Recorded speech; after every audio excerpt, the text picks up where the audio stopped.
Rise Life Management Services, enabling opportunities for persons with disabilities, funded by the EU. Hi, my name is Amanda Anderson.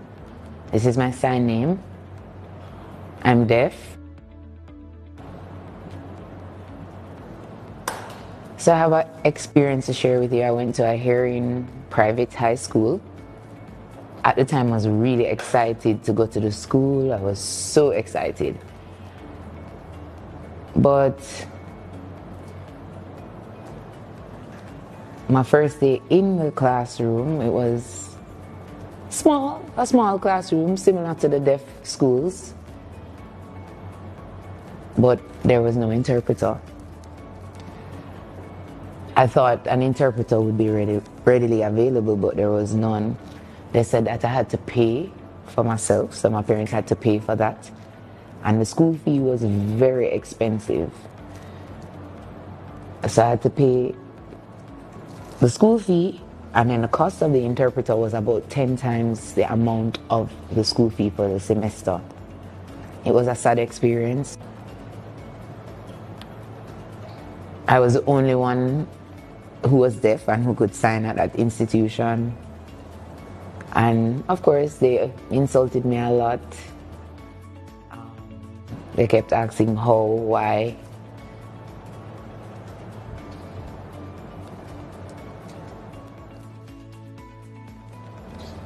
They kept asking me if I was insulted, if I'm going to kill myself. And I was like, really? Why would they feel that way? And I decided just to focus on my schoolwork. And thank God I finished school. As a deaf woman,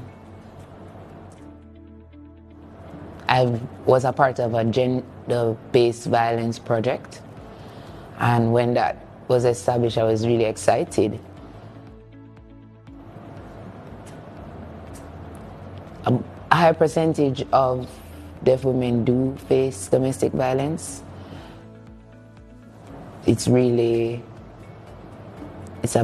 It's impacted our community before COVID and even more so after COVID. We learned karate. We learned how to contact the different agencies when help is needed, police station, etc. If something happened, how and who we can contact. That's something that we learned. How do I cope? How do I survive? It's really through my family, my mother, the deaf community. Sometimes there are days when I'm down, sometimes there are days when I'm up, but I've been through a lot of suffering, but I'm still living and surviving. And that's because of my support system.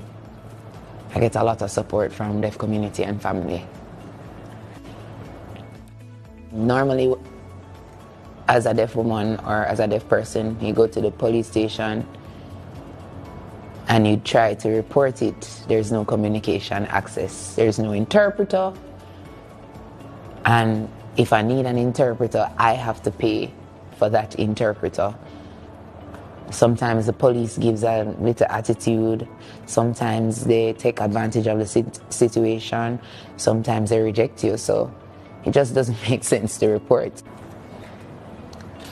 The Disabilities Act was launched in February 14, gazetted 2022.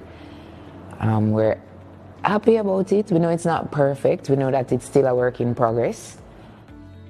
One of the things that we really want is Jamaican Sign Language to become an official language. We expect, the deaf community expects you guys to treat us as humans, not indifferent or like we're not valued anything. We're humans and we need respect. As a deaf person, we have the Disabilities Act now. So we can make a difference, we can make changes. Back in the past, we used to suffer, we used to accept everything, but now is the time to stand up and advocate and speak up And if we have to go out there and march, we have to do it for change. We need to stand up and speak up.